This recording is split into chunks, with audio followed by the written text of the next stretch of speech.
এ তুই সারাদিন বাসায় হইয়া থাকস কি লিখে? তোর কে লেফরা নাই? আব্বা কিচ্ছু ভাল লাগে না, লাগলে খালি গরমই লাগে। গরমটা বাজান আমারও লাগে। তাহলে আয়ো আব্বা, তুমিও হইয়া থাও। অক্করে ছটকায় না লাইলামু। আমার কই হইয়া থাকতো। আমার কথা কি তোর কাছে মস্করা লাগে? না আব্বা, গরম লাগে। গরম যে লাগে আমি জানি। ওই এলাকা কি তুই লেফরা করতি না? আব্বা কেমনে করতাম কও? আমার যে লাগে, কি লাগে? গরম লাগে। আরে গরম লাগে এটা 100 বার কম লাগবো? আব্বা আমার গরম 100 বারই লাগে। কেমন জাউরা জাউরা ফোলা ফাইন। আরে ফুসকুনিত নিয়ে 10টা সুবা দে। ফুসকুনিত নিয়ে 10টা সুবা দিমু, এরপরে বুঝবি কেমন লাগে। ফুসকুনিত নিয়ে আমার 20টা সুবা দাও, তাও যদি একটু আরাম লাগে। তোর মতো বেহাইয়া জীবনও দেখছি না। তোর না কাজ কাম ভাল লাগে না লেখাপড়া ভাল লাগে, তোর শরীর খালি গরমই লাগে। আব্বা এমনি কইও না, এমনি কইলে আবার শরম লাগে। তোর আবার শরমও লাগে? লাগে আব্বা লাগে। শরমের লগে আরেকটা জিনিসও লাগে। কি লাগে? গরম লাগে। আবার কয় গরমের কথা। তুই কি একটু ভালো হইতি না? আব্বা গরমটা কি একটু কমতো না? আমি কইলে কি গরমটা কমে যাবো কা? যদি না কমে তাহলে চুপ করে খারুই থাও। আমার আবার গরম লাগে। কি রে, তুই আমার কো চুপ করে খারুই থাকতো? তাহলে চুপ করে বইয়া থাও। আবার কই বইয়া থাকার কথা? তো কি রবা তুমি? আমার যেটা মন চাই সেইটা করবো। মন চাইলে লুডু খেলবো। তোর কি? আচ্ছা তাহলে লুডুই খেলি। আলমের মা এদিকে আও। এ কি সেটা ডাকছো কি লিগা আমারে? তোমার ফুতে সারাদিন বাসায় হইয়া থাকে, ওনে আমারে কই লুডু খেলতো। ইতানি তো পারবা, বাপু তুমি লুডুই খেলো। আরে আমি কই নাই, তোমার ফুতে কইছে। ফুতে কি কইছে? আমারে কই লুডু খেলতো। ইতানি তো পারবা, বাপু তুমি আবার কই একই কথা।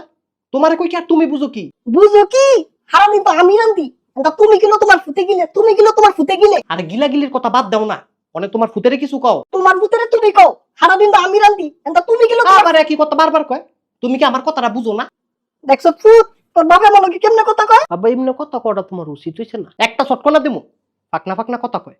তুই যেমন তোর মা হেমন। তোমার ফুতে তোমার মতন, আমার ফুতে তোমার মতন। তোমার ফুতে যেমন তেমন, আমি আমার মতন।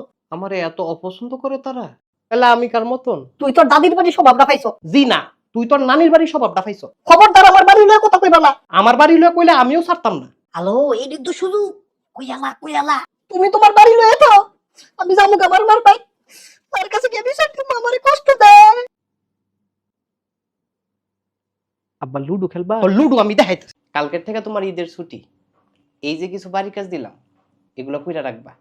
ঈদের পরে আইসা দেখবো। আমার দরকার পড়লে লাড়ি দিয়ে 10টা বাড়ি দেন, তাও আমি ঈদের সময় কোনো লেখাপড়া করতাম না। আরে আমি তো তোমার ঈদের দিন পড়তে বলি নাই। ঈদের দিন হোক আর ঈদের আগে পরে হোক, তাও আমি পড়তাম না। তুমি কেন পড়বা না? ঈদের সময় পড়ালেখা করা নিষেধ। কে বলছে নিষেধ? কে কইছে কইতারি না? তো নিষেধ, তোমারে পড়ালেখা করতে হবে। আচ্ছা স্যার আপনার একটা কথা কই। কি কথা? ঈদ মানে আনন্দ, হ্যাঁ, আর ঈদ মানে পড়ালেখা বন্ধ। এলাকা একেবারেই বন্ধ? একেবারেই না, যতদিন আনন্দ ততদিন বন্ধ। এত আনন্দ করলে পড়ালেখা করবা কোন দিন? যেদিন আনন্দ শেষ হইব তার পরের দিন। আর এই আনন্দ শেষ হইব কোন দিন? এইটা আবার পরীক্ষার আগের দিন। আরে এমন করলে তো তুমি ফেল করবা। না স্যার, ইনশাল্লাহ করতাম না। তুমি যদি ফেল করো তাহলে তোমারে বাঁচাইবো কেডায়? আল্লাহ যদি আমারে পাস করায় তাহলে ঠেকাইবো কেডায়?